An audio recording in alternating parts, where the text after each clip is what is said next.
Allahumma sallimna li Ramadan. Allahumma sallimna li Ramadan. Wa sallim Ramadana lana. Wa tasallamhu mina mutaqabbala. Wa tasallamhu mina mutaqabbala. Assalamualaikum warahmatullahi wabarakatuh. Alhamdulillahirabbil alamin. Alhamdulillah kita dipertemukan kembali di dalam pengajian rutin Kitab Risalatus Syiyam, Panduan Berpuasa. Pada kesempatan kali ini kita akan membahas fadilah atau keutamaan bulan Ramadan. Dijelaskan dalam kitab ini melalui 3 buah hadis tentang keutamaan-keutamaan bulan Ramadan. Yang pertama, Bismillahirrahmanirrahim. An Salman Al-Farisi radhiyallahu anhu qala. Dari Salman Al-Farisi radhiyallahu an berkata, khatabana Rasulullah sallallahu alaihi wasallam. Rasulullah sallallahu alaihi wasallam berkhutbah atau memberi pesan kepada kita fi akhir yaumin min Sya'ban, di hari akhir di bulan Sya'ban. Faqala, ya ayuhan nas, hai manusia, qad adallakum syahrun mubarak, akan datang kepada kalian bulan yang berkah, bulan yang mubarak. Bulan yang berkah ini dijelaskan di dalam beberapa petunjuk atau clue ya istilahnya. Yang pertama, fihi lailatul qadri. Di dalam bulan tersebut ada malam yang disebut dengan malam Lailatul Qadar. Apa itu malam Lailatul Qadar? Khairun min alfi syahr. Malam yang lebih baik, malam yang lebih mulia dibandingkan 1000 bulan. Yang kedua, ja'alallahu syiyamahu fardhah. Di bulan Ramadan ini di bulan ini Allah mewajibkan kita untuk berpuasa. Jadi kita ya berada di bulan yang sedang dijelaskan ini, yaitu bulan Ramadan, di mana kita diwajibkan untuk menjalankan ibadah puasa. Yang berikutnya, wa qiyamal laili tatawwu'an, dan qiyamul lail disunahkan. Pemirsa yang dirahmati Allah, qiyamul lail ini tidak seperti yang biasanya dipahami oleh orang banyak ya. Biasanya qiyamul lail ini hanya dikonotasikan dengan sholat malam saja. Sesungguhnya qiyamul lail ini maknanya lebih luas. Qiyamul lail itu adalah menyibukkan diri di malam hari dengan ibadah. Jadi ini bisa diwujudkan melalui sholat, membaca Al-Quran, memperbanyak zikir, membaca sholawat Nabi, dan lain sebagainya. Itu semua termasuk ke dalam qiyamul lail. Jadi qiyamul lail ini sangat disunahkan atau pahalanya dilipat gandakan di bulan ini, di bulan Ramadan. Yang berikutnya, man taqarraba fihi bi khoslatin min khisalil khairi kana kaman addal fardhata fima siwahu. Jadi barang siapa yang melakukan kebaikan-kebaikan di bulan Ramadan, maka nilainya akan disamakan dengan mengerjakan amalan fardu atau amalan wajib yang dilakukan di bulan-bulan yang lain. Ya, kebaikan apapun, kita punya banyak sekali kesempatan, punya banyak sekali pilihan untuk melakukan kebaikan-kebaikan. Nah, selama bulan Ramadan ini, kebaikan-kebaikan itu nilainya berlipat ganda. Ya, sama nilainya dengan melakukan ibadah fardu. Kita menolong orang, kita bersedekah, ya. Hal-hal yang bersifat ibadah yang itu khairu mahdhah, ya, itu juga nilainya sangat besar sekali dan dilipat gandakan. Selanjutnya di dalam hadis ini disebutkan wa huwa sabru, dan bulan ini adalah bulan kesabaran. Wasabru sawabuhul jannah, dan bagi siapa saja yang bersabar maka Allah akan memberinya pahala berupa surga. Pemirsa yang dirahmati Allah, hari-hari ini kita sedang menghadapi masa-masa yang sulit. Di tengah pandemi virus, ruang gerak kita dibatasi. Kita tidak diperbolehkan untuk melakukan hal-hal yang berada di dalam kerumunan, ya. Otomatis banyak sekali aktivitas yang terhenti, seperti aktivitas perekonomian. Karena itu banyak yang kemudian mengalami kesusahan, ya. Banyak yang kesulitan mencari nafkah, banyak yang kesulitan mencari kebutuhan sehari-hari. Nah, bulan Ramadan ini adalah bulan kesabaran. Maka dengan segala ujian, dengan segala cobaan tadi, kita diperintahkan untuk selalu bersabar. Ya, tentunya bersabar dan juga bertawakal, ya.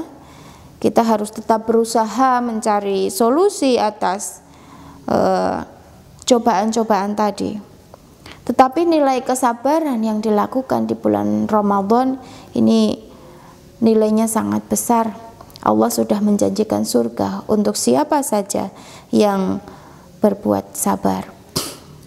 Selanjutnya, bulan Ramadan ini juga dikatakan sebagai Syahrul Musawah, wa huwa Syahrul Musawah, yaitu bulan kedermawanan atau bulan di mana semangat untuk berbagi kepada orang, untuk bersedekah, ini juga dinilai dengan pahala yang sangat tinggi. Momentum Ramadan kali ini, di mana kita menjalani ibadah di tengah pandemi, ini adalah momentum yang sangat pas bagi kita untuk meningkatkan semangat kita untuk berbagi.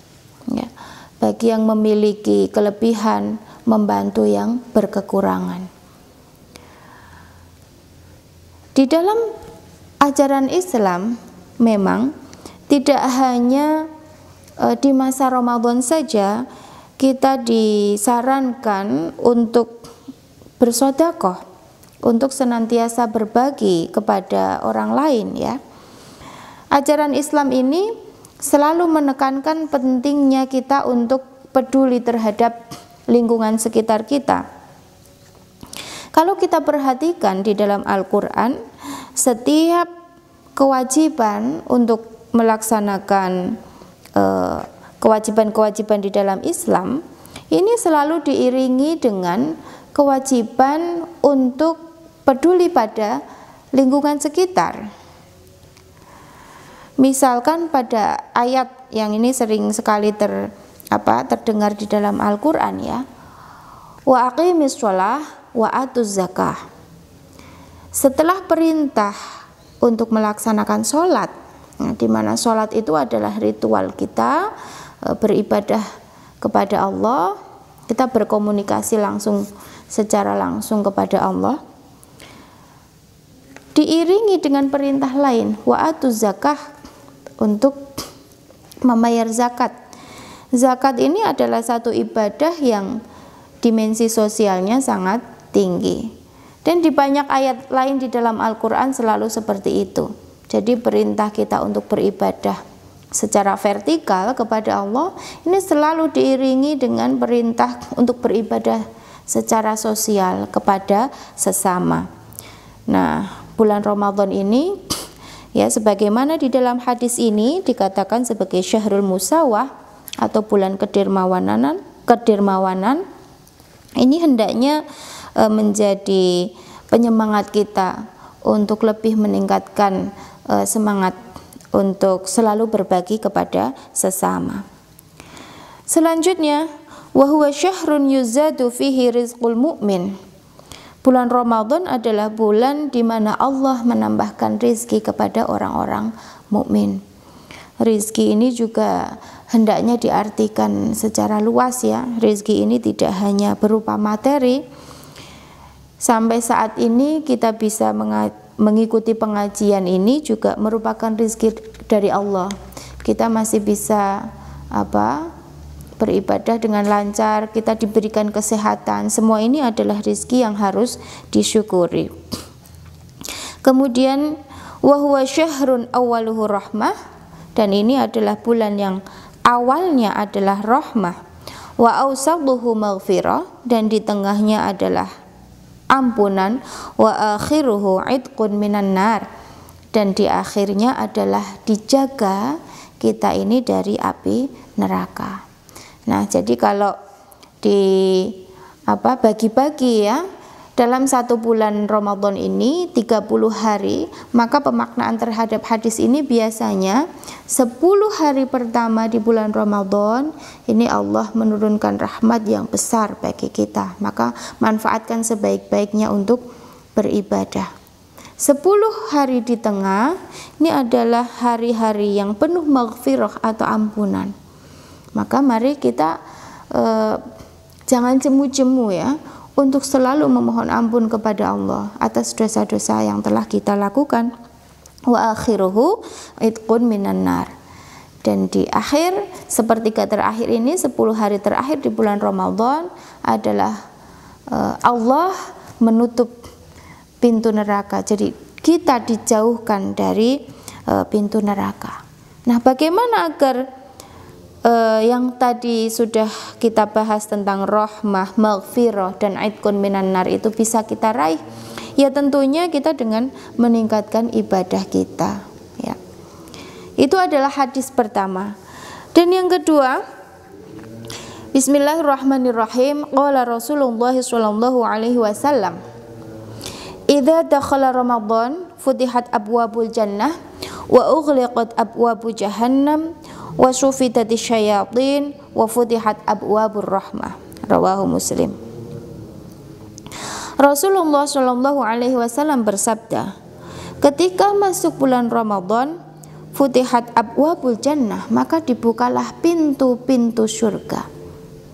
Jadi pintu surga itu banyak ya, abwabul jannah, dibuka itu semua pintu-pintu surga. Nah, kita hendaknya memaksimalkan ibadah kita agar kita termasuk ke dalam orang-orang yang bisa masuk ke dalam surga dari pintu-pintu yang telah dibukakan tadi. Wa ughliqat abwabu jahannam, dan ditutupnya pintu-pintu neraka. Wa sufitati syayatin, dan dibelenggunya setan. Nah, ini seringkali muncul pertanyaan yang menarik ya berkaitan dengan wa sufitati syayatin, dibelenggunya tangan dan kaki setan ya, sehingga mereka tidak bisa bergerilya lagi untuk menggoda manusia. Nah, pertanyaannya, ketika setan itu sudah dibelenggu, mengapa masih banyak terjadi kemaksiatan di sekitar kita? Masih banyak orang yang menipu, masih banyak orang yang mencuri, masih banyak ya segala kemaksiatan yang lain. Nah, wasufitati syayatin ini memang menjadi salah satu keutamaan bulan Ramadan, di mana setan-setan itu dibelenggu. Akan tetapi kemaksiatan itu terjadi, faktornya kan tidak hanya dari luar diri manusia ya, dari godaan setan. Terjadinya kemaksiatan itu juga bisa dikarenakan karena hawa nafsu kita. Nah, inilah tantangannya. Jadi di bulan Ramadan ini, agar kita bisa meraih jannah ya, agar wa ughliqat abwabu jahannam, agar kita terhindar dari api neraka, maka kita juga harus berperang melawan hawa nafsu kita sendiri, dan itulah yang tantangan yang berat ya. Wa futihat abwabur rahmah, dan dibukalah pintu-pintu rahmah. Sesungguhnya rahmat Allah di bulan Ramadan ini sangat-sangat besar. Kemudian yang ketiga, hadis yang ketiga, Bismillahirrahmanirrahim. Lau ya'lamun nasu ma fi hadha syahri minal khairati latamannat ummati ayyakuna ramadhanus sanah kullaha. Jika saja kalian para manusia tahu kebaikan-kebaikan di bulan Ramadan ini, maka niscaya kalian akan selalu menunggu-nunggu datangnya bulan Ramadan, bahkan menginginkan dalam 1 tahun penuh 12 bulan itu adalah bulan Ramadan semuanya, ya. Jadi ini mengandaikan seandainya saja kita semua tahu keutamaan dan kelebihan kemuliaan Ramadan, maka tentu kita menginginkan semua bulan itu adalah bulan Ramadan. Demikian tadi pembahasan kita tentang keutamaan di bulan Ramadan, dan tentu keutamaan bulan Ramadan itu pada saat-saat sekarang ini, ya, perlu kita pahami secara lebih dalam agar kita bisa menjalani ibadah ini secara lebih baik, ya. Di tengah pandemi virus ini, hendaknya kita menjalankan ibadah sesuai dengan kondisi saat ini. Ketika kita dihimbau untuk menghindari kerumunan, ya, memang kita bersedih tidak bisa melaksanakan sholat tarawih secara berjamaah di masjid, tidak bisa yang biasanya barangkali ada pengajian tadarus, ya, tadarus keliling dari masjid ke masjid, itu juga tidak bisa kita lakukan sekarang ini. Kita semua harus memahami itu, ya. Di dalam Islam ada yang dinamakan maqasidus syariah, ya. Jadi tujuan hukum Islam itu. Maqasidus syariah ini menegaskan bahwa semua aktivitas ibadah apapun itu tak terkecuali ini adalah di dalam rangka menjaga 5 hal. 5 hal itu adalah menjaga agama, menjaga akal, menjaga diri, menjaga keturunan, dan juga menjaga harta. Jadi apapun yang potensial mengganggu untuk manusia di dalam menjaga kelima hal yang sudah dijelaskan di dalam maqasidus syariah itu ya hendaknya dihindari terlebih dahulu. Kalau kita sholat berjamaah, ini memang asal hukumnya sangat dianjurkan, pahalanya dilipat gandakan. Tetapi ketika ada bahaya yang mengancam, jika kita bersolat jamaah tapi kemudian menjadi sarana penyebaran virus, maka hendaknya untuk sementara ini sholat jamaah dihentikan terlebih dahulu, ya. Di dalam Islam juga ada kaidah, ya, mencegah mafsadat ini harus lebih didahulukan daripada mengambil manfaat. Kalau kita tidak pergi ke masjid, ya, tidak bersolat jamaah di masjid, ini bukannya kemudian dimaknai kita takut terhadap virus corona, bukan. Tapi ini justru menjadi ikhtiar kita untuk menaati perintah Allah. Allah berfirman, Bismillahirrahmanirrahim, wala tulqu biaidikum ila tahlukah wahsinu innallaha yuhibbul muhsinin. Dan jauhkanlah diri kalian dari kebinasaan dan berbuat baiklah karena sesungguhnya Allah menyukai kebaikan. Jadi pemirsa yang dirahmati Allah, hendaknya di bulan Ramadan ini, bulan yang sangat mulia, ya, kita ikut memahami dan ikut berpartisipasi agar masa-masa sulit, masa-masa pandemi ini bisa segera terlalui. Oleh karena itu, maka marilah kita bijak di dalam beragama, ya. kita bijak di dalam menyikapi situasi ini sehingga kita tidak terjebak pada egoisme. Ya, kita tidak menggunakan sudut pandang yang sempit di dalam menjalankan ibadah atau ritual agama, ya, karena ini adalah kondisi yang khusus. Tujuan kita bersama-sama agar segera bisa kembali normal aktivitas kita, sehingga aktivitas ibadah dan juga aktivitas sosial kita bisa kembali normal seperti biasanya. Semoga kita bisa menjadi manusia yang sa'idun fid dunya wa sa'idun fil akhirah. Demikian pengajian Risalatus Syiyam pada episode kali ini. Jangan lupa tetap jaga kesehatan,